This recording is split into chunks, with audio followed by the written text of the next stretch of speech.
میں چاہوں گا کوئی ذمہ دار شخصیت حیثیت کا تعین کر دے، میں نے کہا۔ آپ کی شرط اوپر پہنچا دی جائے گی۔ آفیسر نے گھڑی دیکھی۔ ہم بخیل نہیں ہیں۔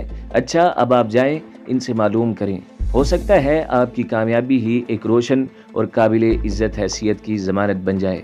جب میرے لیے حوالات کا آہنی دروازہ کھولا گیا تو میں نے ڈیوٹی نگران کو وہاں سے ہٹ جانے کا حکم دیا۔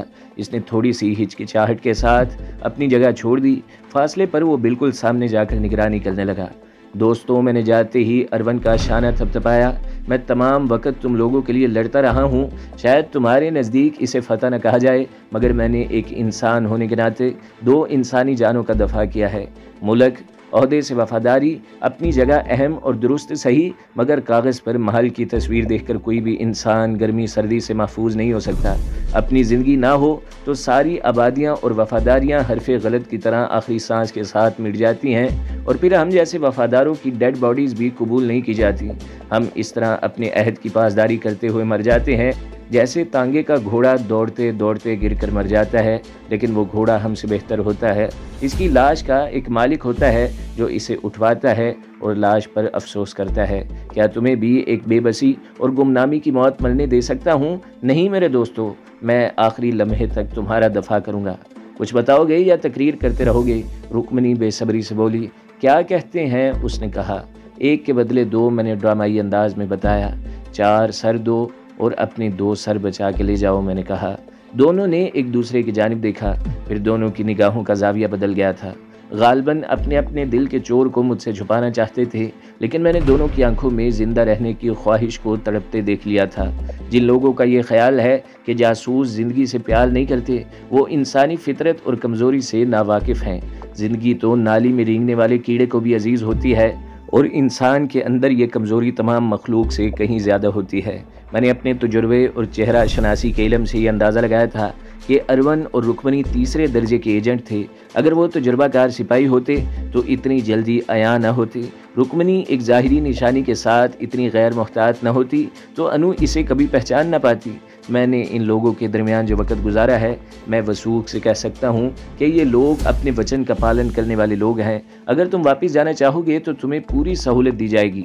اگر یہاں رہنا چاہتے ہو تو سیاسی پناہ بھی دلوائی جا سکتی ہے۔ ذرا سوچو، شیلا کماری نے بھی تو تمہیں قربانی کا بکرا بنا کر اپنی زندگی بچائی ہے۔ گرم زمین پر تمہیں لٹا کر وہ اپنے پاؤں محفوظ کر چکی ہے۔ یہ دنیا ہے دوستو، کوئی کسی کا نہیں ہوتا۔ ہر شخص اپنے مفاد کا خیال رکھتا ہے۔ سوچو، تم نہیں ہوگے تو دکھ کس سے ہوگا؟ نقصان کس کا ہوگا؟ صرف اور صرف تمہارے والدین، تمہارے بہن بھائیوں کو۔ تمہارے چاہنے والے دوست تم سے محروم ہو جائیں گے۔ تمہاری تنظیم کے چہرے پر دکھ کا سایہ بھی نہیں پڑے گا۔ تمہاری جگہ کوئی اور ارون اور رکمنی لے لیں گے۔ زندگی سے محبت کرو پیارو، میں نے کہا۔ کیا تم ضمانت دو گے؟ رکمنی نے زندگی کا کشکول میری جانب بڑھاتے ہوئے پوچھا۔ زبان بند رکھو احمق، ارون نے اسے دھکا دے کر گرا دیا۔ ہم اپنے دیش سے غداری نہیں کر سکتے۔ اور وہ کتیا جو ہماری لاشوں پر پاؤں رکھ کر چلی گئی ہے، رکمنی ہذیانی انداز میں چیخی، میں بتا دوں گی۔ میں کہتا ہوں زبان بند رکھو۔ ارون نے الٹا ہاتھ گھمایا تو رکمنی ایک دم نیچے جھک کر دیوار کے ساتھ جا لگی۔ ارون نے اسے دبوچنے کے لیے چھلانگ لگائی تو میں نے اسے ہاتھوں پر روکا اور اٹھا کر دروازے کے ساتھ دے مارا۔ تم دور رہو۔ کانسٹیبل بڑبڑاتا ہوا آیا تو میں نے اسے روک دیا۔ میری توجہ بٹ گئی تھی۔ اس سے ارون نے فائدہ اٹھا لیا۔ اس سے قبل کہ میں اسے روکتا، وہ رکمنی پر چھلانگ لگا چکا تھا۔ وہ بزدل تھا نہ کمزور، اور اس کے مقابلے میں رکمنی بزدل اور نازک اندام عورت تھی۔ ہاتھ پاؤں تو اس نے چلائے تھے، لیکن ارون نے اسے گھٹنوں تلے دبا کر گلے پر ہاتھ جما دیے۔ رکمنی اس کے بوجھ تلے ایسے پھڑک رہی تھی جیسے پرندہ شکاری کے ہاتھوں اور پاؤں کی گرفت میں ذبح ہو رہا ہو۔ میں نے پیچھے سے پاؤں جما کر ارون کی گردن پر ایک ہاتھ مارا تو وہ لڑک کر ایک طرف گر گیا۔ میں نے ادموئی رکمنی کو سہارا دے کر بٹھا دیا تھا۔ کیا بات ہے، کیا ہوا؟ آفیسرز کو شاید ڈیوٹی پر کھڑے کانسٹیبل نے اطلاع دی تھی کہ حوالات میں مار کٹائی ہو رہی ہے۔ کچھ نہیں جناب، میں نے رکمنی کو اٹھاتے ہوئے بتایا۔ میں دیوی جی کو باہر لے جانے کی اجازت چاہوں گا۔ کیا وہ مر گیا ہے؟ ارون کو بے حس و حرکت پڑے دیکھ کر ایک آفیسر نے پوچھا۔ نہیں، صرف بے ہوش ہے، میں نے جواب دیا۔ پھر تھانے کا انچارج کسی کونے سے نکل آیا۔ اس نے خود حوالات کا دروازہ کھولا تھا۔ رکمنی کو ساتھ لے کر میں آفس میں داخل ہوا تو سینئر آفیسر نے سمجھ لیا کہ جھگڑا کیوں ہوا اور میں مرد کو بے ہوش کر کے عورت کو احترام کیوں دے رہا ہوں۔ اس نے بھی رکمنی کے لیے خود کرسی پیش کی تھی، گویا میری ڈپلومیسی میں وہ بھی شامل ہو گیا تھا۔ تعاون کی پیشکش پر میں نے اپنی اور حکومت آزاد کشمیر کی طرف سے شریمتی رکمنی سے ایک معاہدہ کیا ہے۔ ان کی دی ہوئی اطلاع اگر سچی ثابت ہوئی تو آپ کی حکومت ان کی خواہش کی پابند ہوگی۔ میں نے کہا تھوڑی سی وضاحت کریں۔ آفیسر نے کہا میرا مطلب ہے شریمتی کی کیا شرط ہے؟ اس نے کہا پہلی شرط آزادی۔ میں نے بتایا اگر یہاں رہنا چاہیں تو تحفظ اور عزت کی ضمانت، اور اگر اپنے ملک واپس جانا چاہیں تو بارڈر کراس کرنے کی سہولت۔ میں نے کہا میں ایک ذمہ دار آفیسر ہونے کی حیثیت میں دونوں شرائط قبول کرتا ہوں۔ انہوں نے کہا کیوں رکمنی دیوی؟ میں نے رکمنی سے پوچھا کیا میں نے تمہاری بہتر ترجمانی کی ہے؟ میں نے کہا ایک شرط تمہیں بھی تسلیم کرنا ہوگی جہانگیر۔ رکمنی میری آنکھوں میں آنکھیں ڈال کر بولی اور شرط میں تنہائی میں تمہیں پیش کروں گی، ویسے بھی جو کچھ میں بتاؤں گی صرف تمہیں بتاؤں گی۔ اس نے کہا میں نے حاضرین کی جانب دیکھا تو سب چپ چاپ آفس سے نکل گئے تھے۔ ہاں اب بولو، میں تمہارے ساتھ رہنا چاہوں گی، اس نے فیصلہ کن انداز میں کہا۔ یہ میری پہلی اور آخری شرط ہے، اگر تمہیں قبول ہو تو اپنے اللہ اور مقدس کتاب کی سوگند کھاؤ، مجھے جہاں بھی لے جاؤ گے ساتھ رکھو گے، بصورت دیگر مجھے حوالات میں واپس بند کر دو۔ اس نے کہا میں طویل سانس لے کر رہ گیا تھا۔ اس شاطر عورت نے مجھے بری طرح جکڑ لیا تھا۔ میں انو کی موجودگی کا بہانہ بھی نہیں کر سکتا تھا کیونکہ میں اسے بتا چکا تھا کہ انو مجھے چھوڑ گئی ہے۔ اس نے صرف رسمی اور زبانی وعدہ نہیں مانگا تھا بلکہ درمیان میں ایسی برتر و پاک ہستیوں کو رکھ دیا تھا کہ میں کوئی شاطرانہ چال بھی چلنے کی پوزیشن میں نہ رہا تھا۔ اٹھو تمہیں واپس سیل میں چھوڑاؤں، میں نے ہونٹ چبا کر دکھ بھرے لہجے میں کہا تو رکمنی کی آنکھیں حیرت سے پھٹ گئی تھیں۔ کاش تم میری مجبوری کو سمجھ سکتی۔ کیوں؟ آخر کیوں؟ وہ آگے جھک کر رو دینے والے انداز میں بولی مجھے ساتھ نہیں رکھنا چاہتے؟ میں انو جتنی خوبصورت نہیں ہوں لیکن میرا دل، میں ظاہری صورتوں کا پجاری نہیں ہوں رکمنی۔ میں نے اس کی بات کاٹ کر جواب دیا میری مجبوری دوسری قسم کی ہے، میں نہیں چاہتا تم جیسی لڑکی آزادی کی نعمت سے محروم ہو جائے۔ تم نہیں جانتی میں اور انو پابند ہیں، ہماری نقل و حرکت کی نگرانی ہوتی ہے اور ہمیں واشگاف الفاظ میں کہہ دیا گیا ہے کہ ہم خود کو پابند سمجھے۔ دراصل یہ لوگ ہمیں را کے ایجنٹ سمجھتے ہیں جن کو کسی خاص مقصد کی خاطر منحرف اور مفرور قرار دیا گیا ہے۔ میں جانتا ہوں کہ ہمیں یہ نام نہاد آزادی محض اس لیے دی گئی ہے کہ وہ ہمیں استعمال کر سکیں۔ اگر میں نہ ہوتا تو تمہیں مائل بتعاون کون کرتا؟ اپنا مطلب نکال کر ہو سکتا ہے ہمیں گرفتار کر لیں، لیکن اس بات کی کیا ضمانت ہے کہ مجھے آزاد کر دیا جائے گا؟ اس نے کہا میرا خیال ہے اپنا وعدہ پورا کریں گے۔ تمہارا کیا خیال ہے یہ لوگ اروند سے کیا سلوک کریں گے؟ اس نے کہا جو عموماً ایک جاسوس سے کیا جاتا ہے۔ میں نے کہا اگر وہ ایک طویل مدت تک نظر بند رہے گا تو انڈیا میں مجھے کوئی خطرہ نہیں ہوگا، کیونکہ اروند کے علاوہ کوئی نہیں جانتا کہ میں نے آزادی غداری کے بدلے حاصل کی ہے۔ ٹھیک ہے، میں پنڈی میں مقیم ایجنٹوں کے ٹھکانے سے تمہیں آگاہ کرتی ہوں، اگر تم میں اپنی سلامتی کی ذرا سی بھی خواہش ہوئی تو تم ان لوگوں سے سودے بازی کر سکتے ہو۔ اس نے کہا میں نے قلم اور کاغذ کی مدد سے رکمنی کی دی ہوئی معلومات نوٹ کی اور کال بیل بجا کر ایک پیون کے ذریعے سینئر آفیسر کو طلب کیا۔ کیا تم؟ رکمنی نے شوقی نگاہوں سے میری طرف دیکھا۔ پاگل مت بنو جہانگیر، اس نے کہا اب میں صرف تمہاری آزادی اور سلامتی کا ان سے سودا کروں گا۔ میں نے اسے اعتماد میں لینے کی خاطر کہا چونکہ میں کسی نہ کسی طرح اپنا راستہ بنا لوں گا، میں تنہا ان سے نمٹ سکتا ہوں، اس لیے میں نے انو کو خود سے دور کر دیا ہے۔ عورت ساتھ ہو تو مرد آدھا رہ جاتا ہے، دوہری ذمہ داری میں ایک ذمہ داری بھی پوری نہیں ہوگی، میں نے کہا۔ اسی وقت آفیسر مسکراتا ہوا اندر داخل ہوا۔ سر ان کے لیے رہائش کا انتظام کروائیں، میں نے کہا۔ آفیسر اسبات میں گردن ہلاتا ہوا واپس چلا گیا۔ چند منٹ بعد ایک گاڑی رکمنی کو وہاں سے لے گئی تو مجھے بتایا گیا کہ اروند کی گردن ٹوٹ جانے کی وجہ سے اسے ڈاکٹرز نہیں بچا سکے۔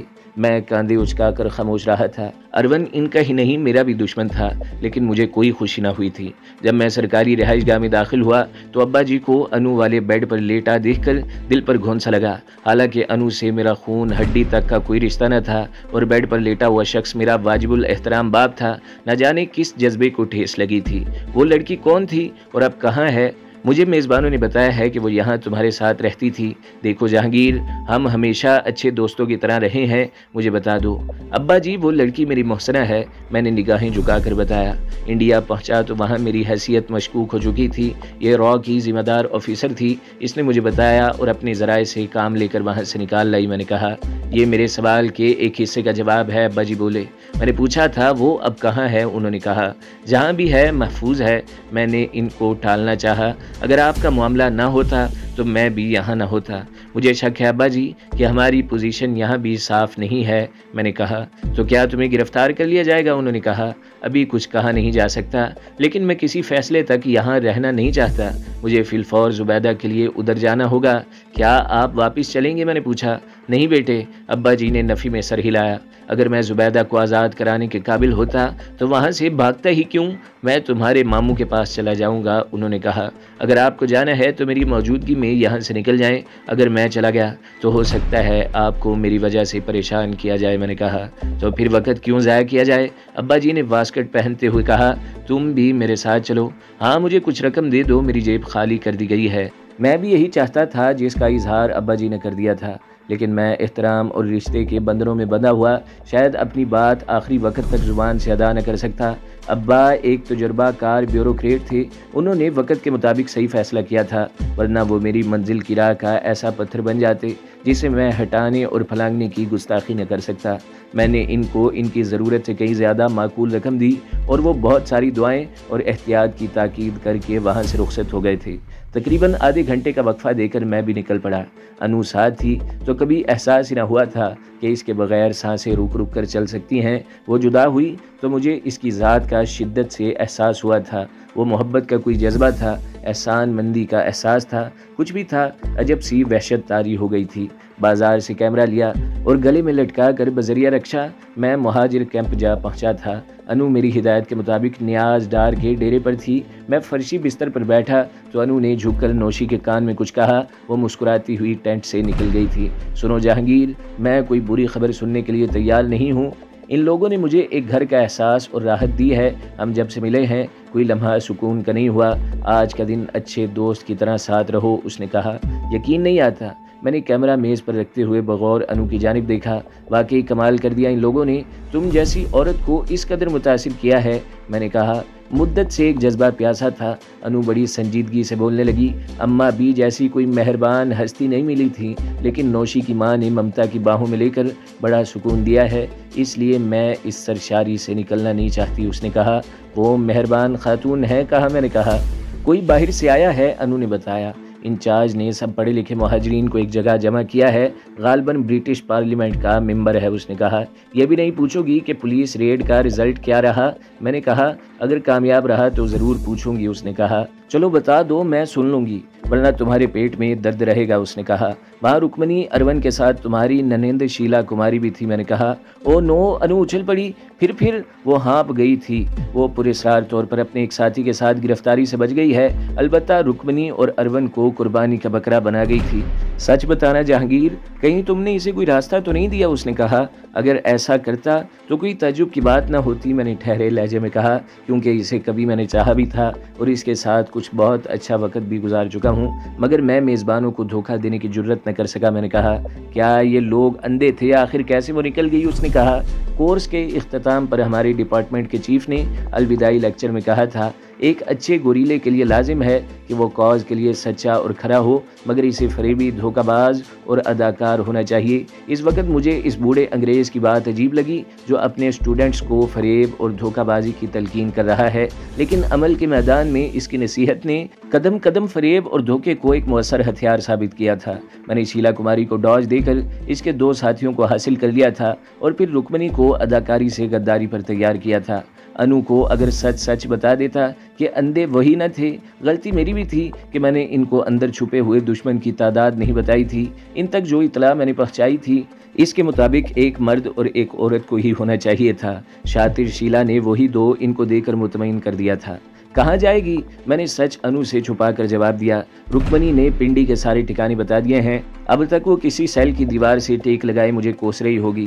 تمہیں معلوم کر کے آنا چاہیے تھا، وہ تڑک کر بولی۔ اگر وہ پکڑی گئی ہے تو میں ساری احتیاطیں پسے پشت ڈال کر اس سے ملنے جاؤں گی، انو نے کہا۔ کیوں کرنل کی خیر و عافیت پوچھو گی؟ میں نے کہا۔ شٹ اپ، وہ درست لہجے میں بولی۔ تم دوسری بار میری توہین کر رہے ہو۔ کم آن، میں نے ہاتھ بڑھایا تو اس نے میرا ہاتھ روک لیا تھا۔ میرا موڈ بھی ایک دم بگڑ گیا تھا، لیکن قبل اس کے کہ میں اپنا رد عمل ظاہر کرتا، فیملی کا سربراہ نیاز احمد کھنکھار کر اندر داخل ہوا۔ اس کے پیچھے اس کے خاندان کے 3 افراد اندر آئے تھے۔ ہم دونوں ایک دوسرے سے تو کچھ ناراض تھے، لیکن نیاز احمد کے احترام میں دونوں اٹھ کھڑے ہوئے تھے۔ اتنی جلدی پنڈی سے واپس چلے آئے ہو؟ ایسا کیا ضروری کام تھا؟ نیاز احمد اپنے بستر پر بیٹھتے ہوئے بولا۔ آپ کے والد صاحب نہیں آئے؟ انہوں نے پوچھا۔ ان کو ہی پنڈی چھوڑنے گیا تھا، میں نے ایک جھوٹ میں ابا جی کی غیر حاضری کو جواز دے دیا تھا۔ خالہ جان انو بول پڑی، کیوں بلایا گیا تھا آپ کو؟ اس نے کہا، بس وہی باتیں پوچھیں جو ہم 10 بار بتا چکے ہیں۔ نوشی کی ماں نے ناک بھون چڑھا کر جواب دیا، کیوں آئے ہو؟ تمہارے کتنے آدمی مارے گئے ہیں؟ ادھر کتنے فوجی ہیں؟ بھاگیوان نیاز احمد نے کہا، یہ لوگ جا کر بھارت کے ظلم کی آنکھوں دیکھی داستان سناتے ہیں۔ نوشی کی ماں تنزیہ ہنسی میں بولی، سنا کر اور سن کر دنیا نے بھارت کا کیا بگاڑ لیا ہے؟ ہمیں کیا دیا؟ میری بات مان لے، یہ سب ہماری بے بسی کا تماشا دیکھنے آتے ہیں۔ اس نے کہا، اس لیے اماں، ہم آپ کے بیٹے آپ کی عزت اور آزادی کے لیے جہاد کر رہے ہیں۔ ہم جانتے ہیں آزادی کوئی دوسرا پلیٹ میں سجا کر پیش نہیں کرے گا، ہمیں اپنا حق خود حاصل کرنا ہوگا۔ گل احمد بھائی، میں اس مہمان سے ملنا چاہتا ہوں، میرے ساتھ آئیے۔ میں نے کسی کو بولنے کا موقع ہی نہیں دیا، اٹھ کر ٹینٹ سے نکل گیا۔ میرے پیچھے گل احمد بھی نکل آیا تھا۔ ادھر بھائی صاحب، گل احمد نے آواز دی۔ میں نے پلٹ کر اسے دیکھا اور مسکرا کر کہا، میں آپ سے کچھ کہنا چاہتا ہوں، اس لیے بہانہ کر کے اٹھا لایا ہوں۔ میں نے کہا، جی فرمائیے۔ وہ میرے برابر آ کر بولا، ویسے خیریت ہے نا؟ اس نے کہا۔ گل احمد بھائی، میں نے اس کے کاندھے پر ہاتھ رکھ کر کہا، ہر شخص چاہے اس کی حیثیت کچھ بھی ہو، اپنے مفادات پر نگاہ رکھتا ہے۔ میرا خاندان تباہ کر دیا گیا ہے، ماں شہید ہو گئی، بہن کو اغوا کر لیا گیا اور باپ درماندگی کی حالت میں یہاں پہنچا ہے۔ گل احمد، آپ ہی بتائیں، جس شخص کے خاندان کے ساتھ یہ ظلم ہوا ہو، وہ دوسروں کے مفادات کے لیے کیسے کام کر سکتا ہے؟ میں نے کہا، کر ہی نہیں سکتا، گل احمد نے جواب دیا۔ پھر ہمدردانہ لہجے میں بولا، بات کیا ہے؟ یہ لوگ چاہتے ہیں کہ میں یہاں رہ کر ان کی مدد کروں۔ میں نے کہا، اور آپ کیا چاہتے ہیں؟ اس نے کہا، کیا میں بہن کو فراموش کر دوں؟ میں نے کہا، نہیں، گل احمد بولا، خدا نخواستہ میرا یہ مطلب نہیں ہے۔ میں یہ پوچھنا چاہتا ہوں کہ میں آپ کی کیا خدمت کر سکتا ہوں؟ اگر آپ نہیں جا سکتے تو مجھے وہاں کے حالات بتائیے۔ وہاں کی ساری بہنیں میری بھی بہنیں ہیں، ہم ان کی سلامتی اور عزت کے لیے لڑ رہے ہیں۔ میں اسے تلاش کر کے بحفاظت یہاں پہنچا دوں گا۔ جزاک اللہ گل احمد، میں نے اس کا شانہ تھپتھپایا، لیکن میں خود جانا چاہتا ہوں، اپنی بہن کے لیے ہی نہیں بلکہ سب ماؤں بہنوں کی خاطر، غلامی اور ظلم کے خلاف جنگ کرنے۔ لیکن میں راستوں سے ناواقف ہوں، پھر میرے ساتھ میری بیوی بھی ہوگی۔ میں چاہتا ہوں آپ ہماری رہنمائی کریں۔